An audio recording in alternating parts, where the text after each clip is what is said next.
All right, everybody.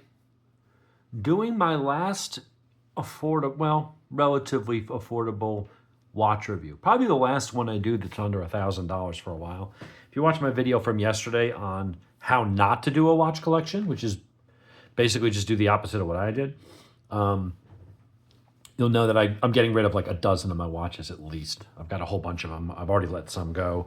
Got a bunch of others. Going to keep the pieces that appealed to me the most in each category, but I'm letting a bunch go. Kept both Longines watches that I had, but I'm letting go Citizen, Seiko,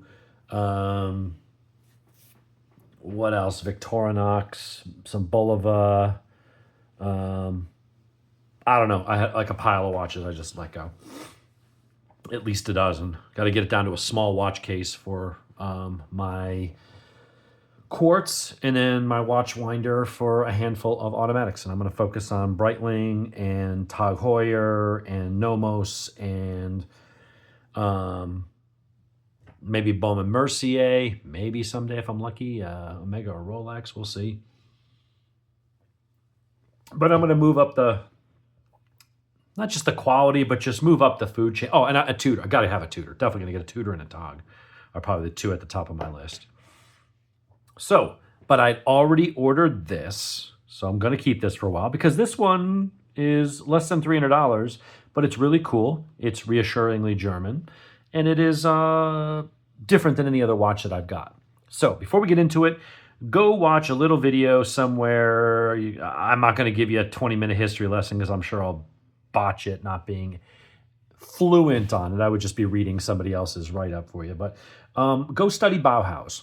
Not the band that was popular with the punk and emo kids in the 80s, but the Bauhaus School of Design, I think, was started in 1918 in Germany. Forget the dude's name, but it was a whole design, art, architecture, and kind of a movement it became because it was more than art and architecture and design language, and it was how that could maybe influence culture and change society and stuff there in Germany. And they had some very interesting, minimalist, very clean, cool, aesthetically pleasing designs. And that flourished for a while in Germany. And admittedly, Germany kind of went a different direction in 1939. We could try to ignore that. But, kind of went off the rails in one direction and, got back on track. History is what it is. Can't hide from it. So, in any case, there are things that the Germans do really, really well. And it's manufacturing. It's making things. Germans don't half-ass things. All right. I know some of you are saying, what about VW Dieselgate? All right. Once in a while, somebody does something stupid. But Germans, by their very nature, there's no ambiguity. They're very black and white. Although there's a lot of nuance to their culture, and they got a much better sense of humor than you'd think they would. But for the most part, when it comes to making things, there's a national pride. There is something in their DNA that says you either do it right or you don't do it, with very few exceptions. There are always exceptions to the rule, but Germans seem to have least...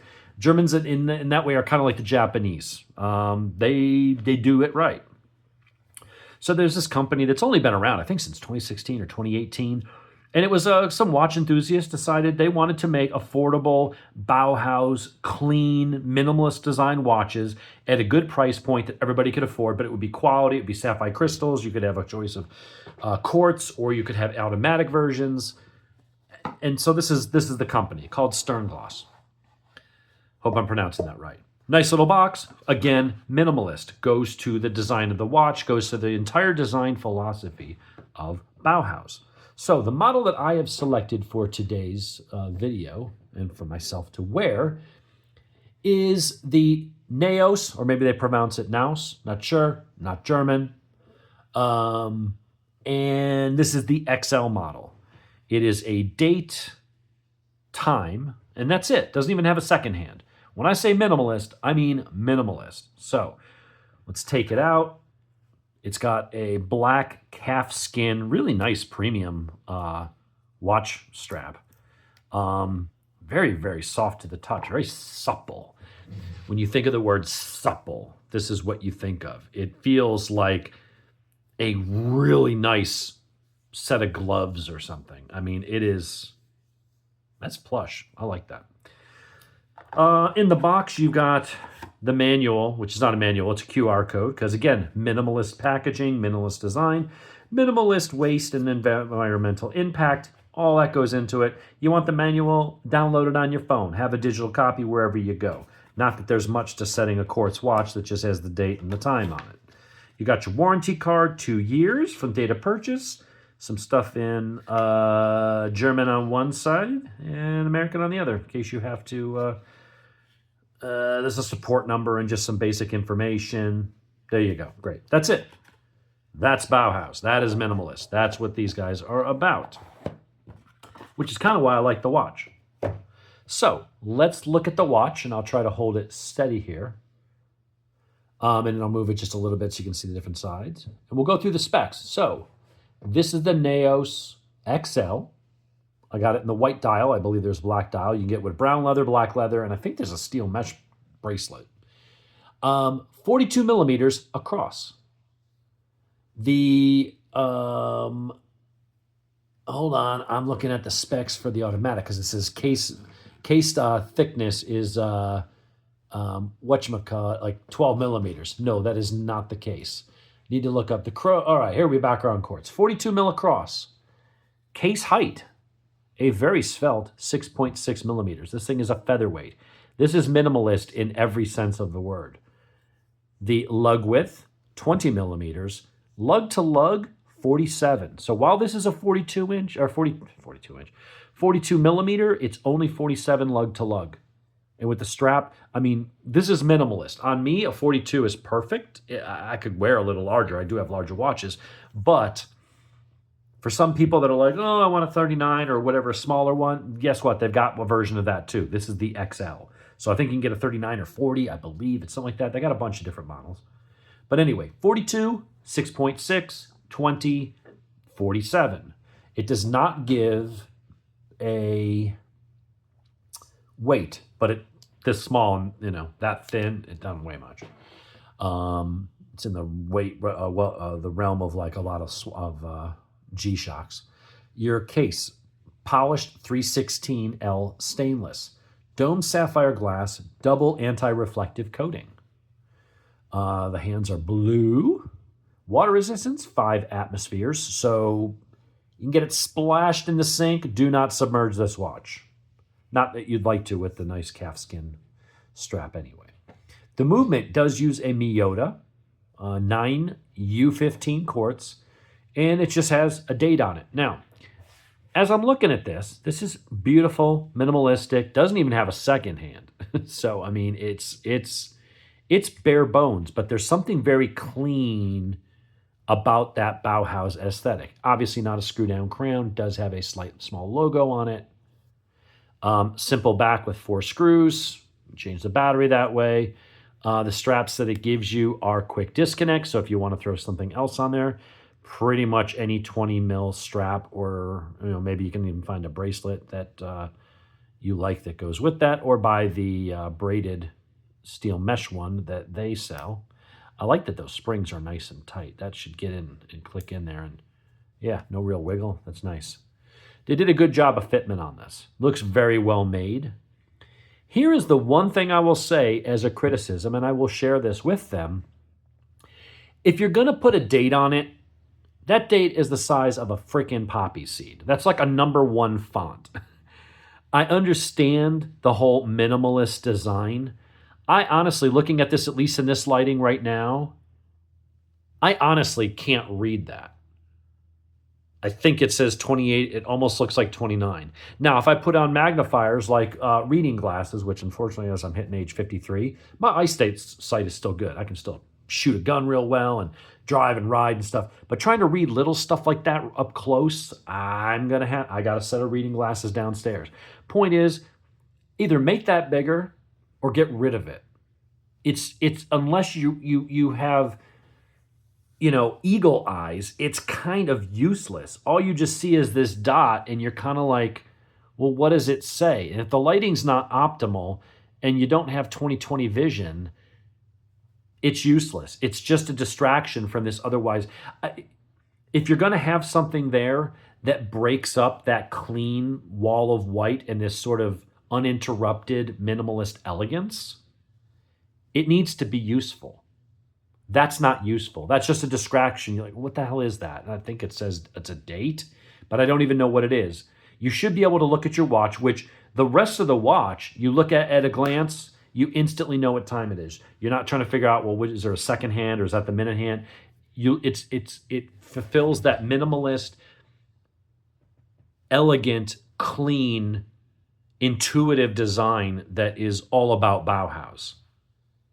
That's not. I would say either remove the date, make it larger. And if you make it larger and it throws off the balance, then get rid of it. I think most people would probably agree that is an absolutely useless. It's like a 16th of an inch. And that's the square. That's the hole. I don't know. It's just, to me, it seems pointless. I've got some other examples of other kinds of, dress watches, what this fits into in that category. And, the Hamilton Jazzmaster Open Heart doesn't have a date because they can't put it on there with this thing, and so they're just like, well, rather than put it there and then you see a date wheel and it's distracting and takes away from the aesthetic that they're trying to achieve, get rid of it entirely. Same thing with the Movado Museum Classic. Sorry, I got fingerprints and everything. Clean and elegant. Now, it's flashy. This is not Bauhaus. It is minimalist. But again, if you're not going to do it right, don't do it at all. Those are good examples. Another example of a dress watch, which is just gorgeous, but also very flashy and the opposite of Bauhaus, but it has a useful date window. Made it larger, makes it useful. The Cuervo y Sobrinos, again, very legible. Not Bauhaus, but when they did it, it was balanced, it works, and you can read the day and the date, even with my aging eyesight. So I feel like that's where this watch could be improved. Now, that's the only dig I can find against this. The price point, it's awesome. It's under $300. It was $279 USD, and that's with whatever tariff stuff's going on right now, so cool. Shipped DHL. It got here from Dusseldorf in like 5 days, so no problem there. And that was only because it was over the weekend and I didn't pay for weekend shipping with DHL. If I had ordered this on a Monday, I could have had it by probably Thursday. It would have been maybe 3 or 4 days. So we'll see. I don't know. They've got a bunch of different watches. I'll put a link in the description. I think overall, other than the utterly useless little distraction there of that they call a date, I think it's a beautiful watch. I think the strap is well done and executed. You have it in different colors you can get. I like that it is, again, just straightforward branding, simple. Nice polish, even polish. Everything looks really good. The dial looks good. The hands and things like that, it's just printed. It's not applied or, anything like that. But again, that's what they're going for. Just a very clean, thin dress watch. And like I said, I've got other dress watches here. But these are nice. I love these watches. These are the ones that made the cut and get to stay in my collection, even the Bulova, because I just think that red dial with that bracelet is just freaking fantastic looking. But I don't know, something about its simplicity. I always have liked a bit of that Bauhaus design. There's certain minimal architecture. What was that, Frank Lloyd Wright or something like that? There was there's a style of home, like a mission style home, I think is what it's called, where I don't know if that's Bauhaus, but I think it might have been something that was influenced by that, with clean lines, certain ratios, everything fit within, that just kind of had a simplistic, minimal, but interesting harmony to it. And I think that's what this achieves. I have watches that are a little dressier, a little fancier, but that's not the ethos of Bauhaus. So this is going to be for someone who wants a Nomos, that likes Bauhaus, likes a Nomos or Jungians or I forgot how to pronounce it. But Nomos is the one that everybody knows. It does very similar watches. Again, it's Bauhaus. If you're doing a Bauhaus watch, they're all going to look similar because they're all the same design language. There's not a lot of latitude with it, like, anything else. You can just come up with whatever you want. For it to be Bauhaus, it has to be a certain design language. But you might not want to spend $3, $4, $5, $6,000 on a Nomos. What do? Well, if you're fine with quartz, you can get this shipped to your door in the U.S. for $300. If you want it shipped to your door for $5.25, you can get an automatic. It is a Miyota 800 series, but it's reliable. I think the 9 series is better, but the Miyota 8 series, there's nothing wrong with it. It's used in a lot of mid-range watches and stuff like that. Their goal was to use Bauhaus and make this kind of design, but make it affordable to the people that can't afford or wouldn't want to spend the money of a Nomos or something like that. And that's fine. They're not trying to be Nomos. They're trying to do their own thing, and I think they're successful in doing this. Nomos has a market for people that have that kind of income where they could just go blow 4, 5, 6 grand on a watch. Not everybody can do that. Not everybody would do that, even if they do have the money. People have different priorities. So I think this is, date aside, a really cool watch. I'm going to wear it and kind of break in the strap a little bit and stuff like that and get it to loosen up and be a little more flexible. But out of the box, out of the leather straps that I've had in the past, pretty damn good. So not bad at all. I love the plush soft. I mean, there's this velvety smoothness to this calf skin that you can't really convey in a video other than I can just tell you it's really awesome. So very good job. I like that it's German. I trust Germans when they make things. And again, nobody's perfect. Dieselgate. But, there are certain countries and certain cultures, they just have a different work ethic, a different way of doing things. And it's hard-coded into Germans' DNA to do things the right way. They take pride in their work. And Germans, like I said in the beginning of the video, with very few exceptions, Germany does not half-ass anything that they do. They take it seriously. It's like a matter of national pride. And to me, this is just absolutely tremendous. I think this is an awesome, awesome type of watch. I would recommend it to anybody who wants this minimalist design, but wants sapphire crystal, wants a nice watch from a German company, without, spending the kind of money that you'd have to spend on a Nomos. I think this is very cool. So I'm going to wear this and enjoy it and break it in a little bit. But I think it makes a good dress watch. And it's also really nice because like the Movado, it's very, very thin. So if you wear dress shirts or a tux or something that's got a tight cuff, this isn't going to be like a dive watch or something like that kind of struggles to fit under there. It sits nice to your wrist. It sits really flat. The 47 mil lug to lug width is perfect for most size wrists. It'll just wrap around your wrist and it just kind of disappears and it doesn't weigh anything. So very, very good. Never had a Bauhaus style watch. Seen them. I've admired the design language. And then I decided to go get one. So I have done so and I am impressed. So very, very cool. Anyway, hope you enjoyed. We'll talk to you guys later.